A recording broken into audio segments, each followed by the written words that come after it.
வணக்கம். All in one zone devotional சேனலுக்கு உங்களை அன்புடன் வரவேற்கிறேன்.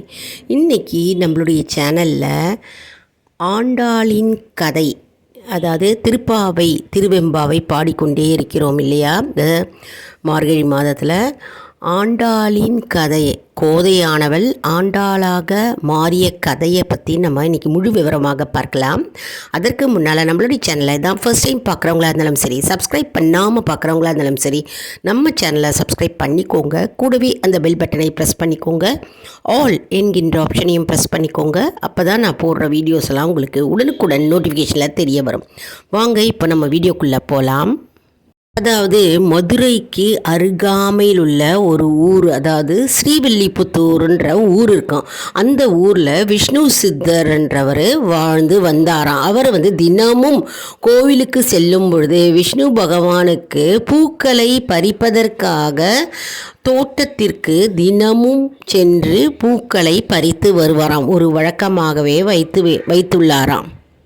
தினமுமே பகவானுக்கு தன்னுடைய கையால் தான் மாலையை தொடுத்து போடணும்னு ஒரு வழக்கமாகவே வைத்துள்ளாராம். தினமுமே மாலையை தொடுப்பாராம். பூக்களை பறித்து மாலையாக கோர்த்து பகவானுக்கு சார்த்தும் வழக்கம் வைத்துள்ளார்.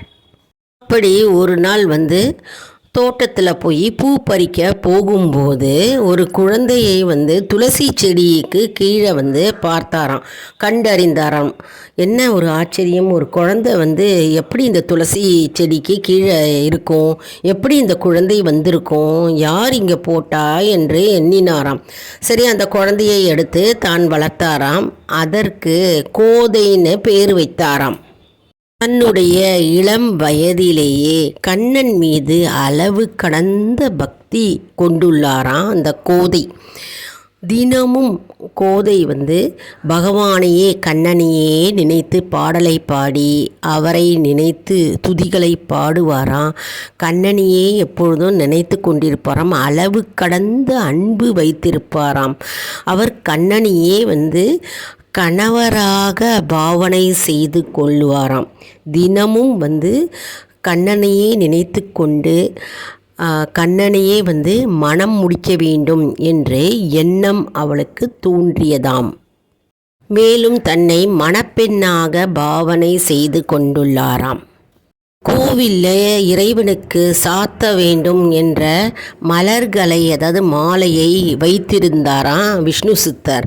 அவர் அந்த மாலைகளை வைத்திருக்கும் பொழுது கோதை விஷ்ணு சித்தருக்கே தெரியாமல் ஒவ்வொரு மாலையும் எடுத்து தன்னுடைய கழுத்தில் போட்டு கண்ணாடி முன்னாடி நின்று அழகு பார்ப்பாளாம்.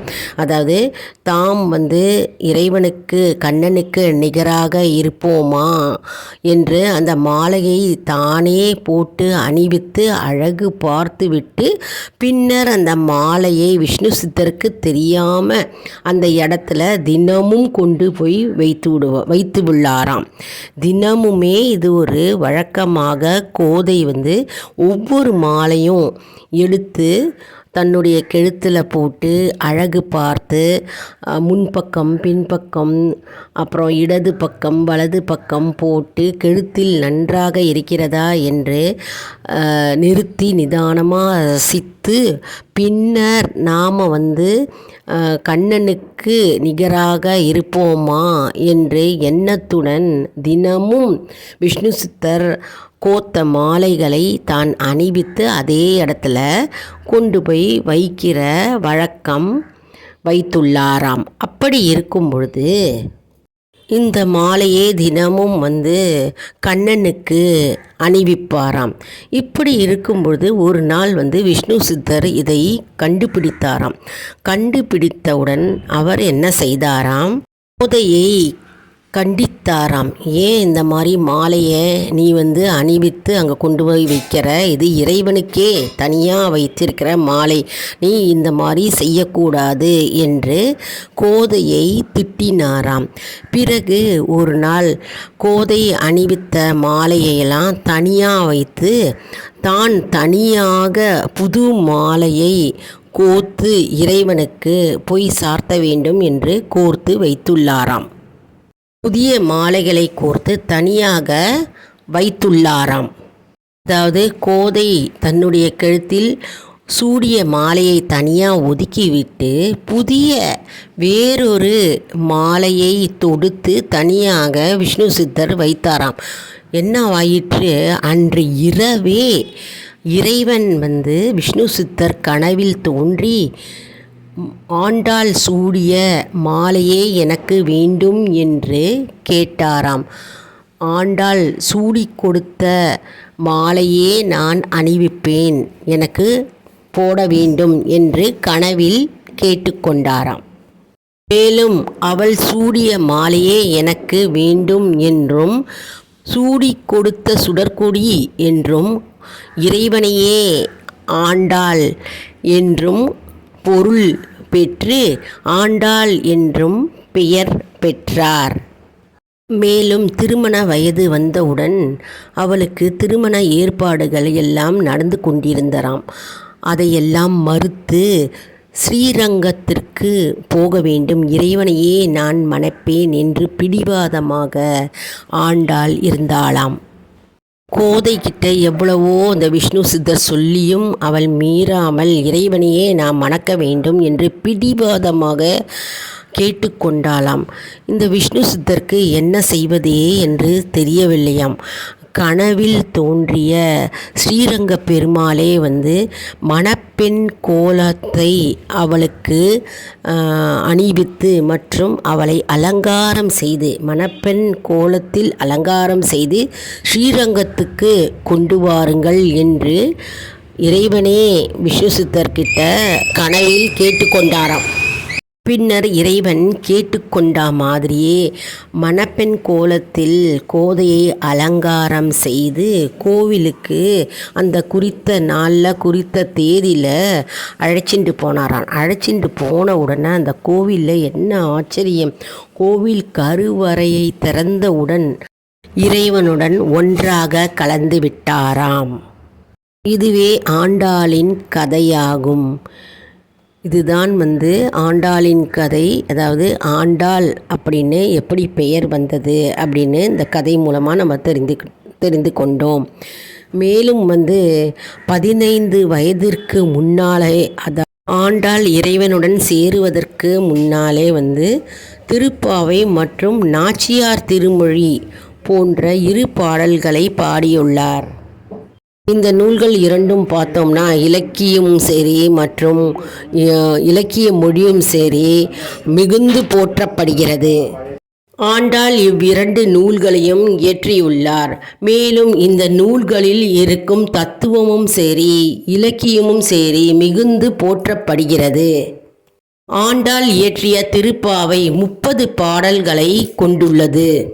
திருப்பாவை நூலுன்னு பார்த்தோம்னா ஆண்டாள் கோபியராக தன்னை பாவித்து ஆயர்பாடியில் வசிக்கின்ற கோபியர்களாக தன்னை பாவித்து இந்த திருப்பாவை பாடலை பாடினாராம்.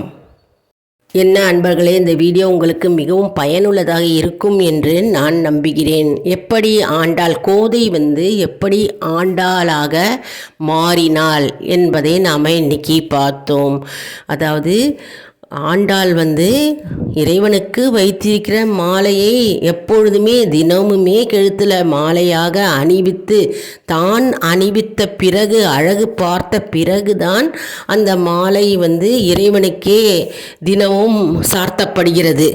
அதனால் கோதை இறைவனையே தன்னுடைய கணவனாக நினைத்து பாவனை செய்து அந்த மாலைகளை அழகு பார்த்தாள். அதனால் இறைவனையே ஆண்டவள் என்றும் அவள் ஆண்டாள் பொருள் என்றும் ஆண்டாளாக அவருடைய பெயர் மாறியது. அதனால் இந்த மார்கழி மாதம் மிகவும் சிறப்பு வாய்ந்த மாதமாக கருதப்படுகிறது. தினமும் நம்ம திருப்பாவை திருவெம்பாவை படிக்க வேண்டும். அந்த பாடல்களை கேட்பதும் சரி படித்தாலும் சரி நம்முடைய கோரிக்கைகள் அனைத்தும் நிறைவேறணும் என்பது நம்பிக்கை. ஆண்டாள் பாவை நோன்பு இருந்து பகவானையே நினைத்து கொண்டு ஆண்டாள் இறுதியில் இறைவனை அடைந்தார் மற்றும் இறைவனுடைய கருவறை திறக்கும் பொழுதே இறைவனுடன் ஒன்றாக கலந்தார். என்ன அற்புதமான கதை பாருங்க. இந்த வீடியோவுக்கு ஒரு லைக் கொடுங்க. இதை மற்றவர்களுக்கும் ஷேர் செய்யுங்கள், அவர்களும் பயனடையட்டும்.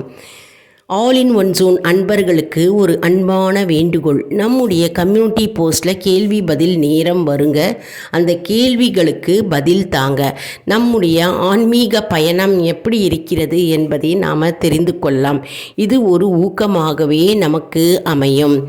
இது சப்ஸ்கிரைப் செய்தவர்களுக்கு மட்டுமே தெரிய வரும். அதனால் நம்முடைய சேனலை மறக்காமல் சப்ஸ்கிரைப் செய்து கொள்ளுங்கள். அடுத்த வீடியோவில் வேறொரு தலைப்புடன் உங்களை சந்திக்கிறேன். நன்றி, வணக்கம்.